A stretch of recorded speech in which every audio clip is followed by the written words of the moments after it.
그 참 지휘자하고 성가대원 사이가 참 좋은가 봐요. 연습 한 번 없어도 어떻게 그렇게 마음을 잘 맞춰야 되는지 참 감사하고 귀하게 보입니다. 2차 대전이 발발하게 되지요. 연합국 가운데에서도 특별히 영국이 그 당시만 하더라도 세계의 중심이 되는 그런 생각, 사상, 철학, 그런 자부심이 대단했었을 뿐만 아니라 이로 말미암아서 전 세계가 전쟁에 휩싸이니까 거기에 대한 책임감도 있었겠지만 다른 한편으로는 두려움이 굉장히 컸었던 그러한 때였습니다. 불확실한 미래, 공포, 이럴 때에 무엇을 해야 할 것인가? 윈스턴 처칠은 윌리엄 템플이라고 하는 주교의 사제와 더불어서 의논하고 이렇듯 선포하게 됩니다. 대영 제국의 국민 여러분, 잠시 후에 이 땅의 모든 교회는 종을 울릴 것입니다. 그러면 여러분 모두 교회로 나아가십시다. 그리고 하나님을 예배하십시다. 역사의 주인 되신 전능하신 하나님을 바라보십시다. 지금이야말로 하나님의 인도를 받을 때입니다. 이렇게 공포를 합니다. 그리고서는 그날 설교자로 선정된 그 목사님은 이렇듯 말합니다. 지금 주의 인도하심이 필요합니다. 어쩌면 같은 설교자라도 자칫 보면 현실에 대안을 내어야 되고 구체적인 어떤 방도를 내어야 함이 합당할진데 참으로 그 설교는 너무 상투적이라고 비판받을 수도 있겠다라는 생각이 들기도 합니다. 어쩌면 헛된 소리일 수밖에 없겠다라는 얘기일 겁니다. 그러나 저는 이 상황에서 이것보다 더 실제적인 대안은 없다라고 생각을 합니다. 역사의 모든 고통이 하나님의 허락하심으로 우리에게 주어진다고 한다면, 그것을 최소한 믿는다고 한다면 하나님의 인도하심이 없이 그 고통에서 어떻게 탈출할 수 있겠느냐 말입니다. 그러므로 지금은 필요한 것이 무엇이죠? 하나님의 인도하심이 절대적으로 필요합니다. 지금 우리 민족은 민족적으로 엄청난 고통을 당하고 있습니다. 제가 7월 14일 기준으로 질병관리청에 있는 그 차트를 이렇게 보여드립니다. 7월 14일 그날 하루 확진자 수가 1568명이라는 얘기입니다. 두 번째 저기 보면 확진 환자가 나와 있는데 지금까지 17만 1911명이 확진자가 나왔다는 거죠. 거기서 보면 뭐 격리 해제된 사람, 그다음에 거기서 사망한 사람 이렇게 다 조사를 저렇게 통계를 나타내 있습니다. 여기에서 검사를 한 번이라도 받은 사람의 숫자를 헤아려 보니까 참 엄청난 숫자가 나오죠. 8,859명이 검사를 받았다라는 것 아니겠습니까? 물론 여기에는 어떤 사람은 2번 받는 사람도 있고 교사나 또 의료계에 종사하는 분들은 3번 받은 분도 있다라고 고백을 하더라고요. 그런 분들 다 중복 표현이 되어서 실질적으로는 사람 인수로 하면 좀 더 적겠죠. 거기에서 발병한 숫자가 17만 1911%니까 1.6%의 확진자가 발견된 거지요. 국가적으로 얼마나 많은 재정의 손실을 봅니까? 인력이 투입이 됩니다. 정신이 그냥 회파되어 버렸습니다. 조직이 와해가 되지를 않던가요? 무엇보다도 국가적인 위신이나 위상도 무너진 지 오래이지 않습니까? 서로가 또 국민들 사이에 서로가 서로를 신뢰합니까? 신뢰하지 않습니다. 신뢰하지 않습니다. 지금까지 경험해 보지 못한 이 코로나19 이 상황은 우리로 하여금 이처럼 좌절하게 합니다. 교회도 마찬가지입니다. 지금 오른쪽에 있는 지도 그림을 보시면 아시겠습니다만 수도권은 다 숫자가 4로 되어 있으니까 4단계라는 얘기일 테죠. 그 다음에 충청도 이 일대 세종, 대전까지로 해서는 2단계, 노란색으로 표기되어 있는 부산도 2단계, 전북과 광주, 경북, 대구 여기만 지금 1단계인데 강원도도 아마 좀 있으면 2단계로 격상되지 않겠나라는 겁니다. 수도권에 있는 사람들이 제한을 하니까 어디로 가버립니까? 강원도로 가고 부산으로 오거든요. 부산으로 오거든요. 그러니까 이게 전국적으로 곧 확장될 것이다. 아마 오늘 지금쯤 발표가 났는지 모르겠는데 뭐 전국적으로 2단계든 1단계든 상관없이 4단계에 적용하는 하루에 뭡니까? 4인까지. 그러니까 5인 이상은 모임을 못하도록 아마 오늘 아마 발표가 되지 않았겠느냐. 너무 힘들게 되는 거죠. 언제 끝날지 모른다는 것 아닙니까? 백신만 맞으면 했던 희망이 한순간에 무너집니다. 돌파 감염이라고 하지 않던가요? 그래서 나라가 지금 계속해서 휘청휘청하고 있습니다. 우리가 델타라는 알파라고 하는 이런 흉측한 이름들을 이렇게 되뇌어야 하겠습니까? 여전히 마스크로 재차 입을 봉쇄해야 하고 식당 교제는 상상할 수조차 없습니다.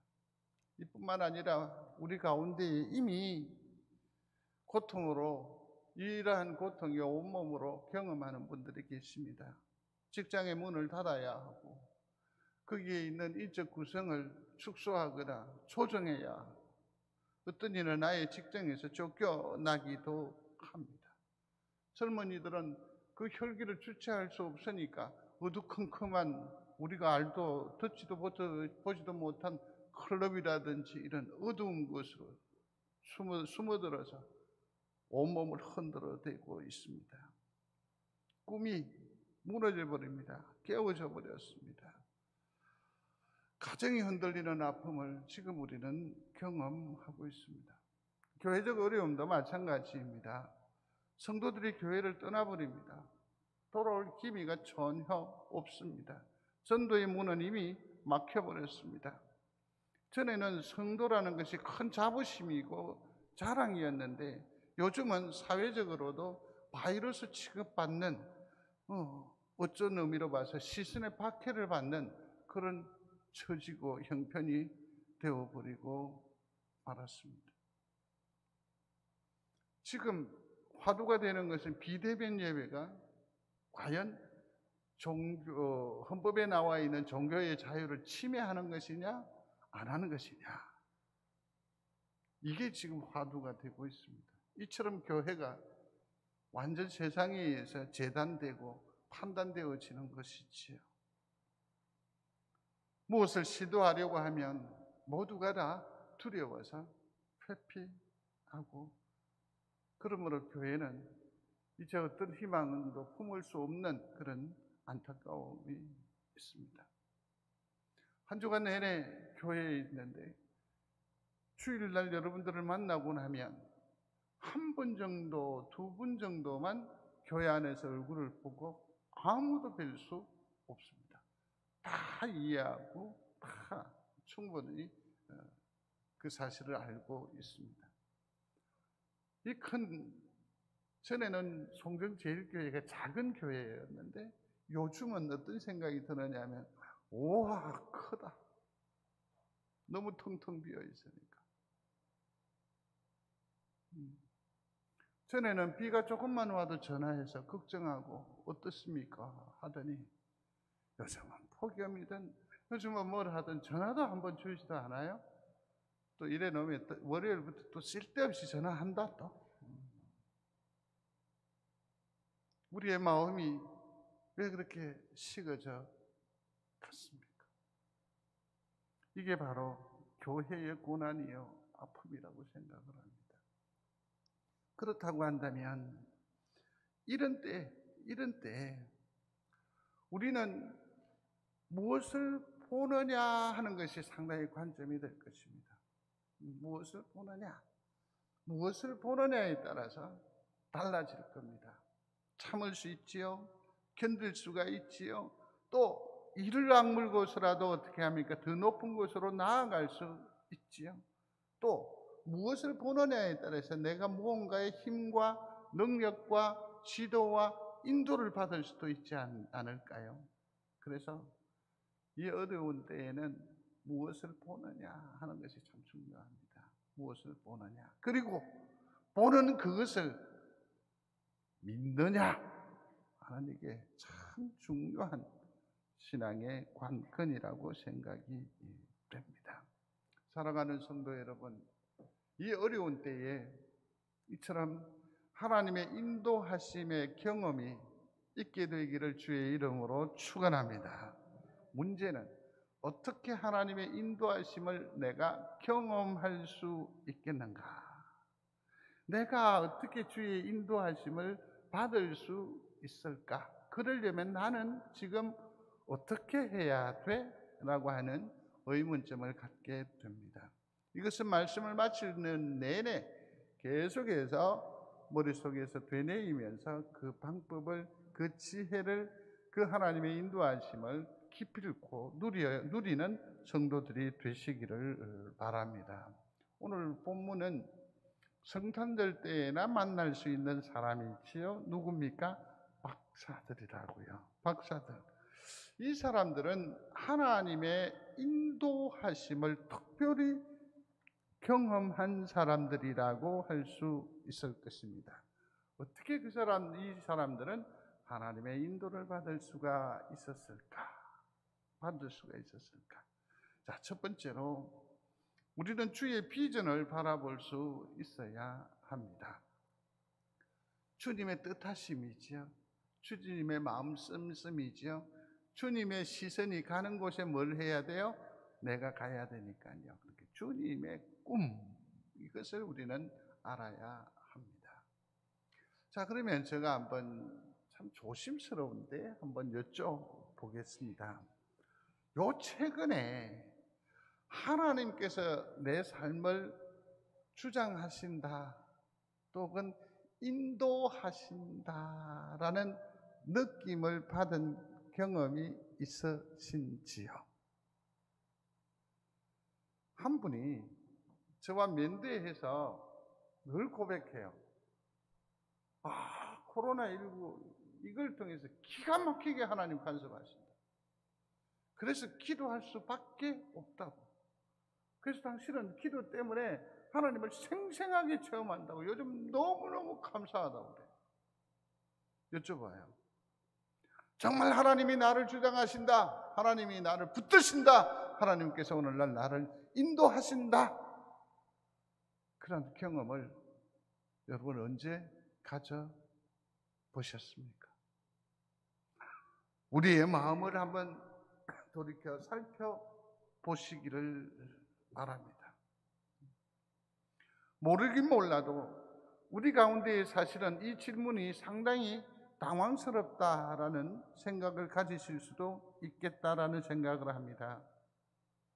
하나님을 경험한다는 것은 우리 성도들이 가지고 있는 엄청난 특권임에도 불구하고 오히려 우리는 하나님을 경험하기보다는 하나님 어디 계세요?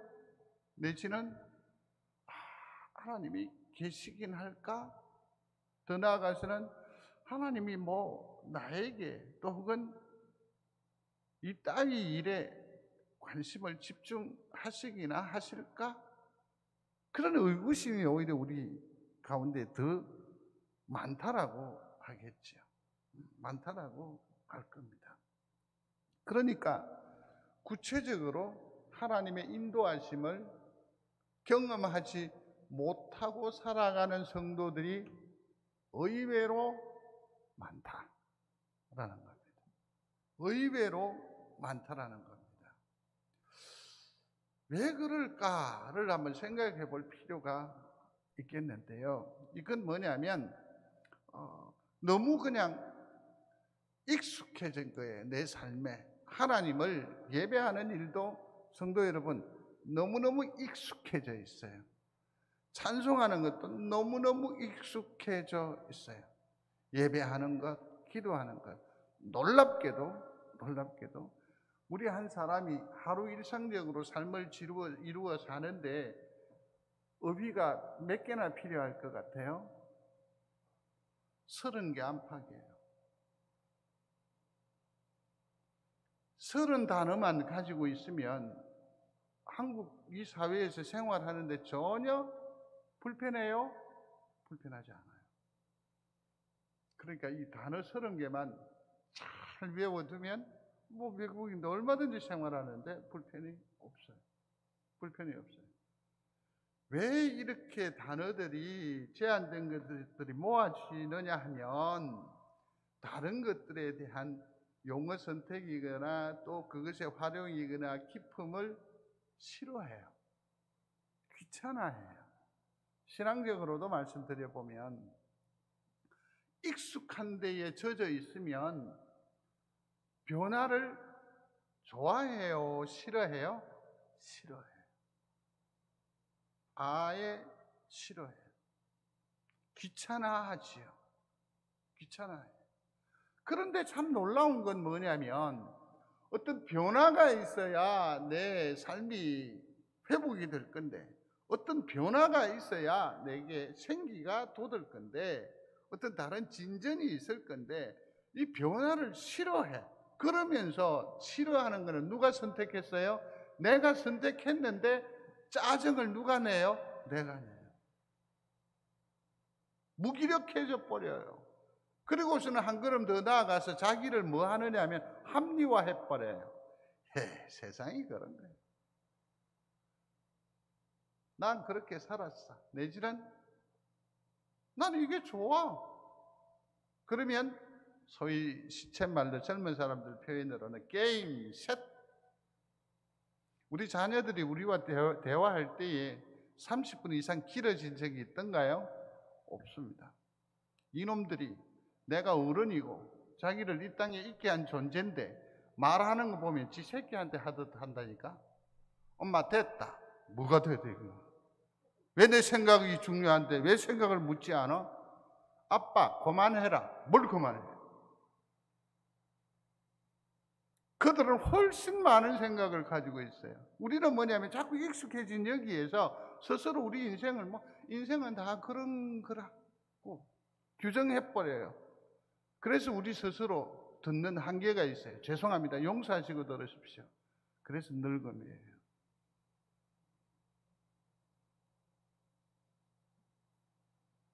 변화를 싫어하기 때문에 그래요. 그냥 이렇게 사는 거죠. 그냥 그렇게 사는 것, 살다가 죽는 거죠. 하나님께서 오늘 하루를 살게 하신 것 감사한 줄로 믿습니다. 그러니 다른 거 저런 거 없이 하나님만 쳐다보면 이렇게 사는 거지요. 근데요, 생각해야 돼요. 하나님이 왜 나를 부르셨죠? 그냥 이렇게 살라고? 아닐 거라고요. 내 인생에 주님이 찾아오셨을 때 왜 찾아오셨을까를 고민해 보셔야 돼요. 내 이 가정에 나를 부르셨다고 한다면 하나님의 뜻이 뭔가 있을 거예요. 그럼 이 가정을 구원해내는 일이라고 한다면 싫은 소리 들을지라도 내 숨겨놓은 쌈짓돈을 꺼내서라도 내 자식들, 내 식구들 영혼 구원을 위해서 애써야 돼요, 말아야 돼요? 하나님 그것 때문에 날 부르셨다면, 이 가정에 나를 세우셨다면 분명한 그런 목표가 있어야죠. 하나님 내 불러주셔서 감사합니다. 나는 천국에 갑니다. 죄송합니다. 여러분들이 그처럼 소중히 여기는 내 새끼는 이 땅에서 끝. 분명히 얻으란 목적이 있을 것입니다. 목표가 있을 것입니다. 하나님께서 내게 주신 뭐가 있다? 꿈! 있다는 거죠. 근데 우리는 그걸 생각하지 않아요. 사업에 있어서도 성장, 성숙, 발전하게 되기를 중심으로 소원합니다. 거기에서 지위를 주셨어요? 그게 자랑입니까? 자랑일 수 있어요. 그걸 통해서 하나님 뭐 하라고? 그렇죠. 하나님의 영광 드러내는 일에 소용되라고 주신 거예요. 그랬을 때 그 직임이 소중한 것 아닙니까? 내가 이 어려운 시국에 하나님께서 일을 멈춰버렸어요. 그럼 이게 원망일 수 있습니까? 아닙니다. 여기에서 꿈꾸는 자는 하나님께서 멈추게 하셨으면 또 다른 새 일을 나로 시작하게 하시려고 하는 하나님의 뜻임을 거기에서 발견하는 영이 진짜 깨어있는 영이고 신앙의 사람이에요. 그러므로 하나님께서 멈추셔도 좌절하지 않아요. 다시 도전하는 거죠. 그래서 온전한 신앙인은 꿈틀거리는 인생이라. 꿈틀거리는 인생. 모쪼록 꿈을 꾸는 여러분들이 되시기를 바랍니다. 정말 무엇을 보느냐 하는 것이 중요합니다. 이제 일본에서 올림픽이 일주일도 안 남았죠. 88 올림픽 할 때 이 사람 이름이 그리피스 조이너라고 합니다.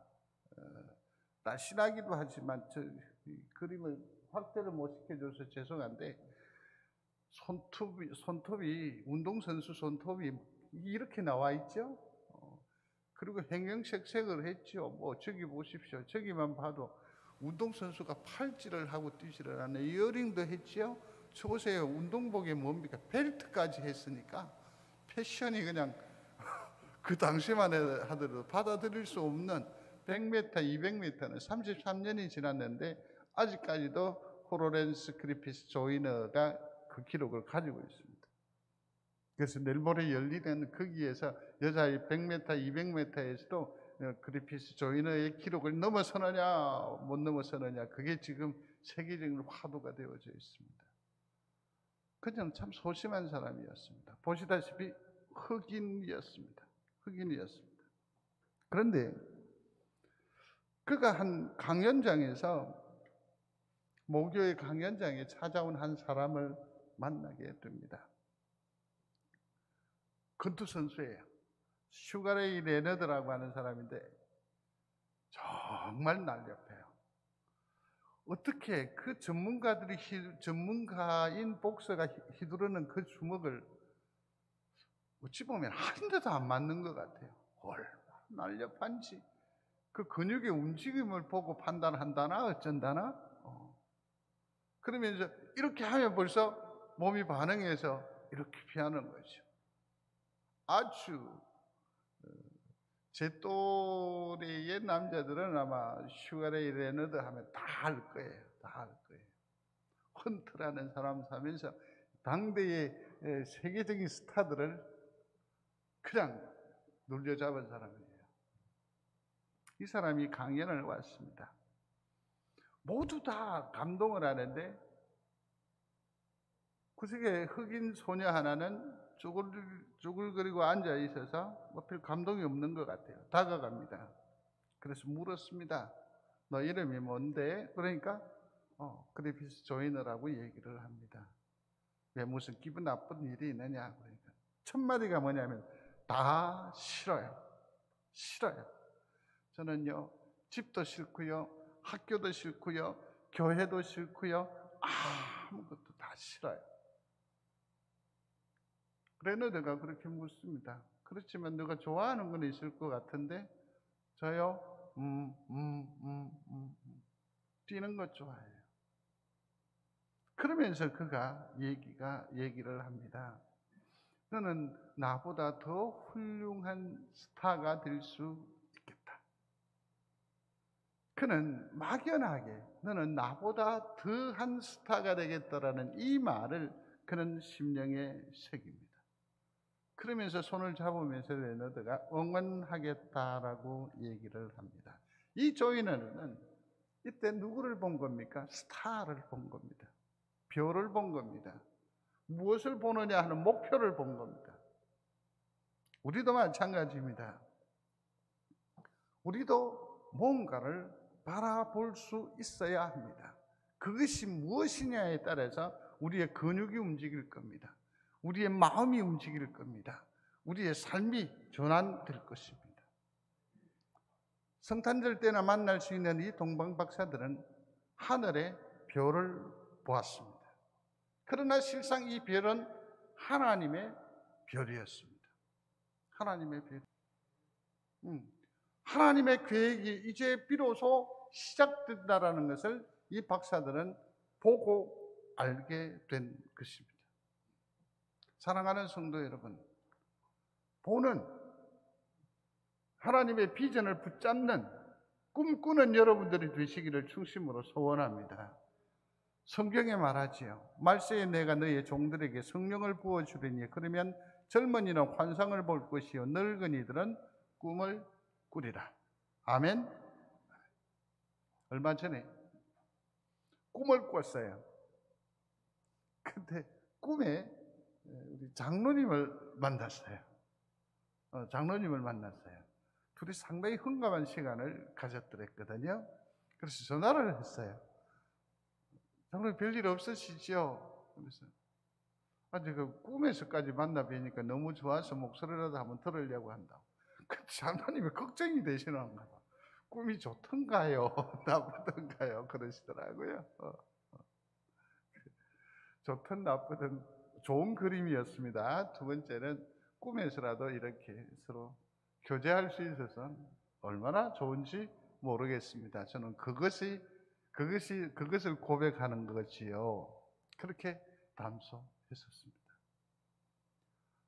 꿈을 꾸는 우리 귀한 성도들 되시기를 바랍니다. 꿈을 꾸십시오. 꿈을 꾸십시오. 내 인생은 끝나지 않았다. 아직도 주님은 내 인생에 대한 기대를 가지고 계신다. 내가 살아야 할, 그리고 내가 걸어가면서 해야 할 내 인생의 마지막 비전이 남아있다. 이 말이 뭡니까? 꿈을 꾼다라는 겁니다. 꿈이 있다라는 증거가 되는 겁니다. 사랑하는 성도 여러분, 꿈꾸는 여러분들이 되시기를 중심으로 소원합니다. 그러면 오늘을 지킬 수 있습니다. 버텨낼 수 있습니다. 두 번째는 주의 말씀을 의지하는 겁니다. 주의 말씀을 의지하는 겁니다. 박사들이 어떻게 해서 여기까지 올 수 있었을까? 여기서 우리 성도들과 교회는 약간의 오해를 하고 있어요. 그게 뭐냐면 그들이 동방에서 하늘의 별을 봐서 우리 그 찬송가나 캐롤에도 나와 있잖아요. 동방박사 세 사람 그 별을 따라 산을 넘고 물을 건너 별 따라와 도다. 그 별이 처음에 나타나서 계속해서 어떻게 해요? 별이 어디로? 베들레헴으로 인도해 온 것으로 아세요. 근데 성경을 자세히 여러 군데를 살펴보면 그때 나타났던 별이 베들레헴 근처에서 다시 나타났다는 것을 확인할 수 있게 돼요. 확인할 수 있게 돼요. 그래서 별을 따라서 이렇게 소위 말해서 별이라고 하는 내비게이션이 있어서 온 게 아니라는 거예요. 그러면 뭔가 이유가 있을 거예요. 꿈꾸는 자 하면 요셉이 언뜻 떠올려질 겁니다. 그런데 그렇게 해서 세상적으로도 엄청난 총리가 되지 않았습니까? 성공. 그런데 여기에서 여러분들에게 한번 여쭤보겠습니다. 요셉 말고 또 이 남의 꿈을 풀어주면서 하나님을 드러내고 또 세상에서 성공적인 삶을 산 사람이 있는데 누굴까요? 다니엘. 답이 나와 있었구나. 다니엘. 다니엘서 2장 48절 이하에 보면 왕이 이에 다니엘을 높여 귀한 선물을 많이 주며 세워 바벨론 온 도를 다스리게 하며 또 바벨론 모든 박사의 어른을 삼았으며 라고 했습니다. 어른을 삼았으며. 근데 이 박사라는 말이 매기라는 말인데 참 재밌어요. 매기인데 마술하는 사람 이은 누구지? 예? 이은결. 이 사람은 마술을 뭐라고 하냐? 매직이라고 해요. 매직. 박사가 매기인데 마술하는 사람 있잖아요. 그 말이 어디서 왔어요? 매기에서 왔어요. 그래서 매직, 마술. 어찌 보면 이 박사라는 직임 자체가 상당히 좀 이렇게 천하게 여겨질는지 모르겠지만 아닙니다.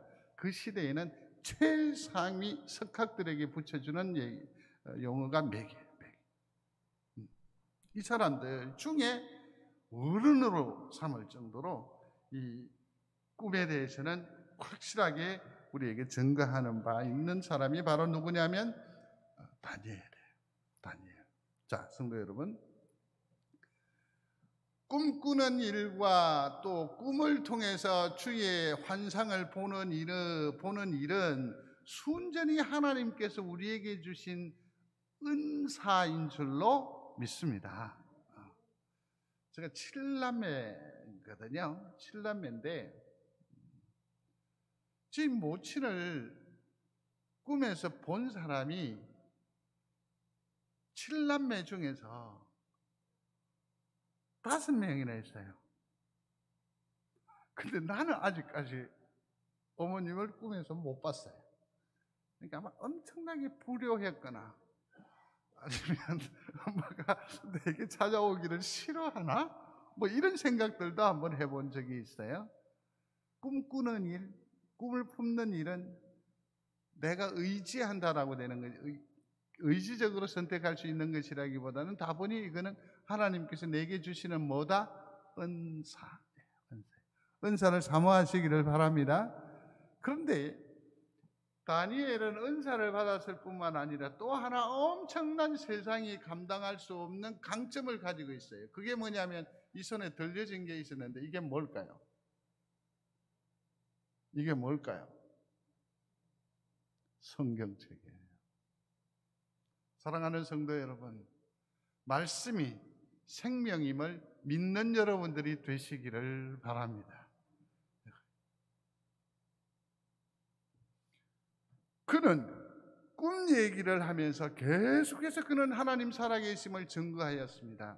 그러면서 거기는 한 걸음 더 나아가서 그 손에 들려진 것으로 페르시아 전체에 영향력을 끼칩니다. 그게 뭡니까?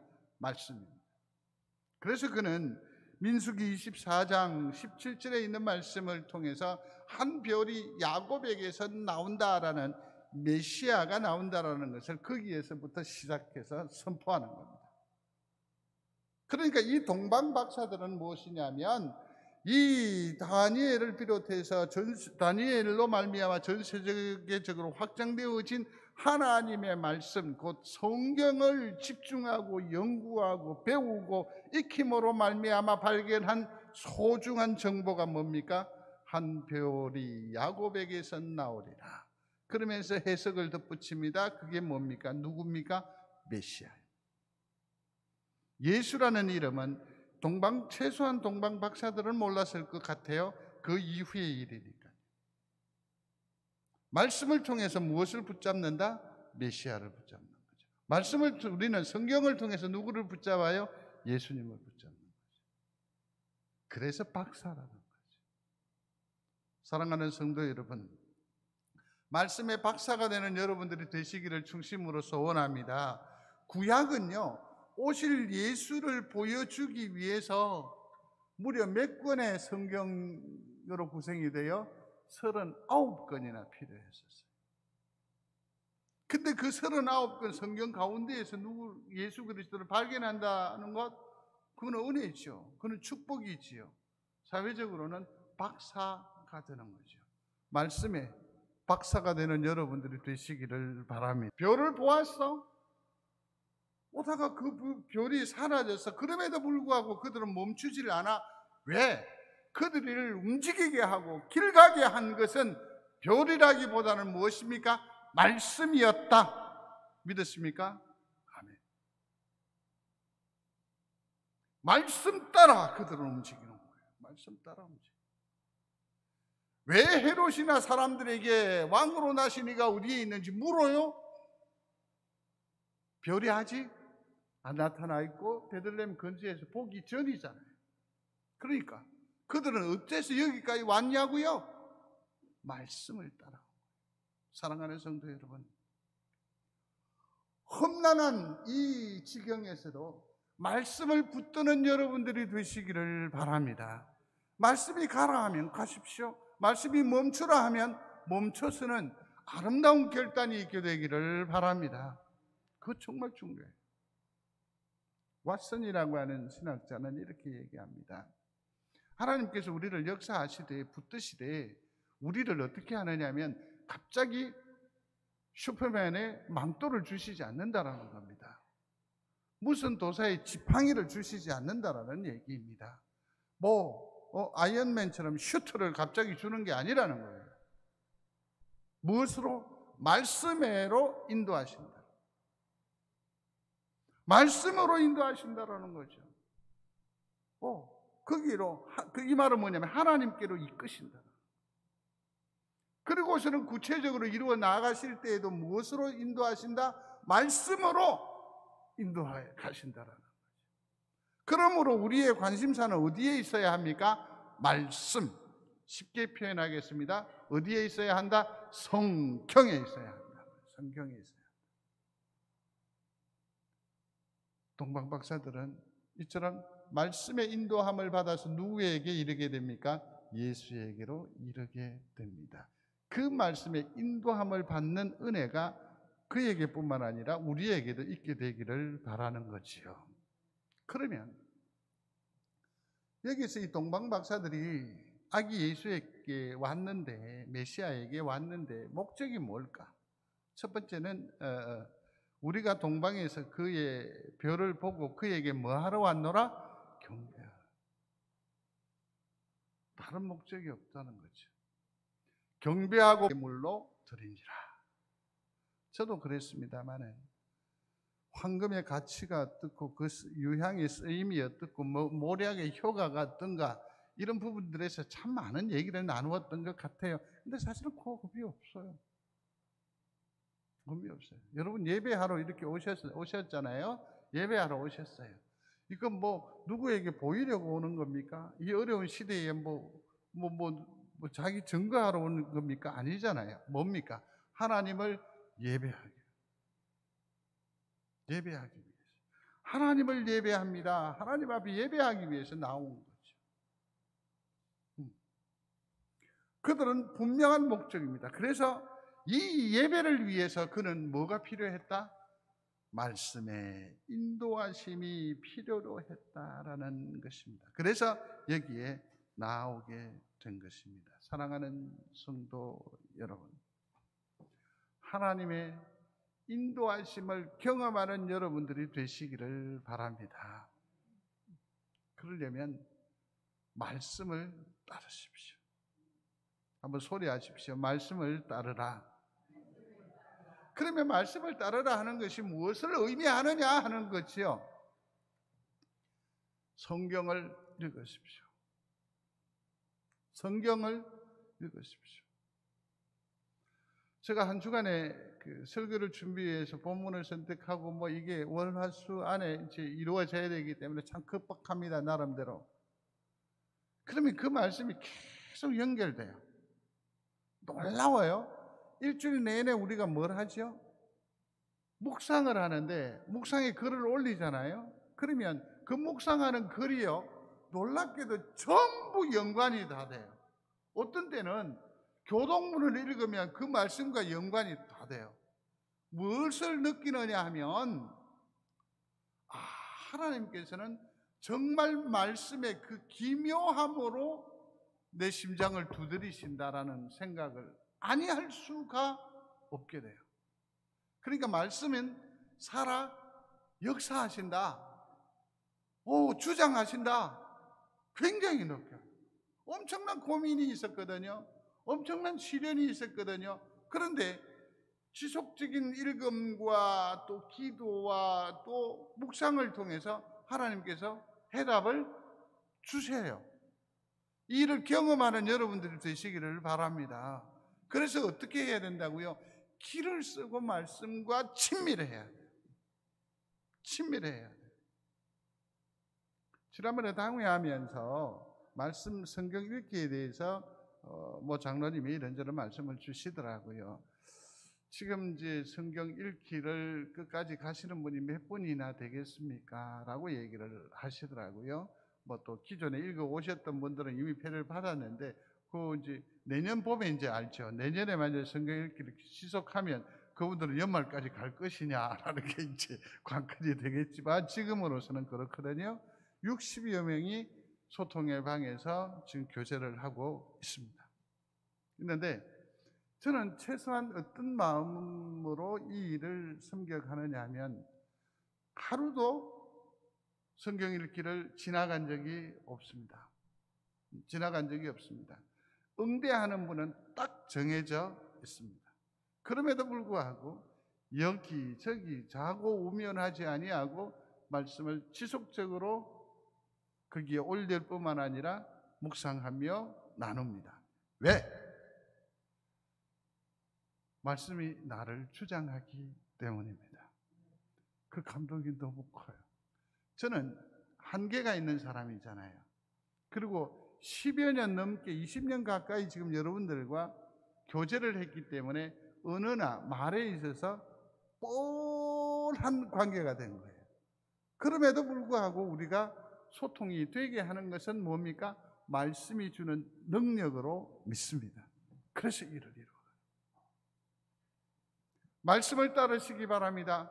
말씀을 따른다는 게 뭐냐고요? 성경을 읽으십시오. 그리고 그 말씀 따라 기도하십시오. 그래도 안 되면 그 말씀을 3번, 4번 읽으십시오. 묵상하십시오. 이게 무슨 말씀입니까?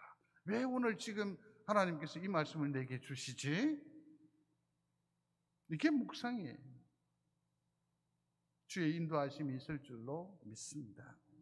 세 번째는 마가복음 5장에 보면 회당장 야이로의 딸의 얘기가 나옵니다. 근데 이미 야이로가 청혼을 했을 뿐만 아니라 청혼을 했음에도 불구하고 주님이 바로 오시지를 아니하고 그 혈류증 앓는 여인과 실랑이를 하시는 통에 아이는 점점 목숨이 꺼져가고 있지 않았습니까? 그렇게 해서 겨우 이 여인과의 이 일이 수습이 되고 주님이 이제 석 가려고 하는데 회당장의 하인이 와서 얘기하죠. 목사, 예수님 더 이상 귀찮게 안 하셔도 됩니다. 딸은 이미 죽었습니다. 그때 주님께서 말씀하십니다. 두려워 말고 믿기만 하라. 안 죽었다라는 거죠. 여기에서 제가 이 세 번째 자꾸로 선택한 것은 무엇을 의미하느냐 하면, 비전을 품는 일도 여의치 않고 또 하나님의 말씀을 붙드는 일도 간단치 않아. 그러면 최소한 믿는 믿음이라도 발휘하라는 거죠. 한번 소리하십시오. 두려워 말고 믿기만 하라. 두려워하지 마십시오. 말씀이 내 편이라 하셨잖아요. 말씀이 나의 생명을 지켜주신다 하셨잖아요. 말씀이 교회를 붙든다 하셨잖아요. 그 말씀을 믿으시기를 바랍니다. 믿으시기를 바랍니다. 하나님은 어떤 분이십니까? 세상을 구원하시는 분이십니다. 말씀이 육신이 되어 오시는 분입니다. 그리고 창조주가 되십니다. 하늘과 땅의 모든 권세를 다 가지고 계십니다. 능치 못하심이 없습니다. 병든 자나 죽은 자를 다 살리시는 분입니다. 그 하나님을 뭐 하라고요? 믿는 거죠. 이 시대에 하나님은 영원하십니다. 그 말씀 또한 영원한 줄로 믿습니다. 밑에 것 읽어보겠습니다. 주 예수를 믿는 것이 생명입니다. 두렵습니까? 예수님을 믿으십시오. 그러면 생명의 근원 되신 주께서 우리의 생명을 붙들어 주실 줄로 믿습니다. 말씀을 맺습니다. 12절에 꿈의 헤롯에게로 돌아가지 말라. 지시함을 받아 다른 길로 고국에 돌아가니라 기록되어 있습니다. 이건 보너스예요. 보너스. 하나님의 인도하심이 어떻게 구체적으로 이렇게 딱 나타나는 거죠. 생명의 위협에서 벗어나게 하시고 다른 길 가게 하셔서 이 동방박사들의 생명을 생명을 온전한 쪽으로 인도하여 가시는 하나님의 인도하심을 그러므로 동방박사들은 경험하게 되는 거죠. 할렐루야. 우리도 주님이 주시는 비전을 붙잡음으로 하나님의 인도하심을 경험하는 여러분들이 되시기를 바랍니다. 말씀을 의지함으로 살아계신 하나님을 경험하는 여러분들이 되시기를 바랍니다. 그것도 여의치 않거든 믿음을 최대한 발휘해서 하나님께서 나를 불쌍히 여기심으로 나를 고비마다 인도하시고 붙드시고 축복하시는 하나님의 손길을 경험하는, 그래서 이 세상에서 기필코 승리하고야만은 우리 믿음의 권속들이 다 되시기를 주의 이름으로 축원합니다. 고마우신 하나님, 우리를 인도하여 주옵소서. 나를 인도하여 주옵소서. 주의 생명으로 붙들어 주옵소서.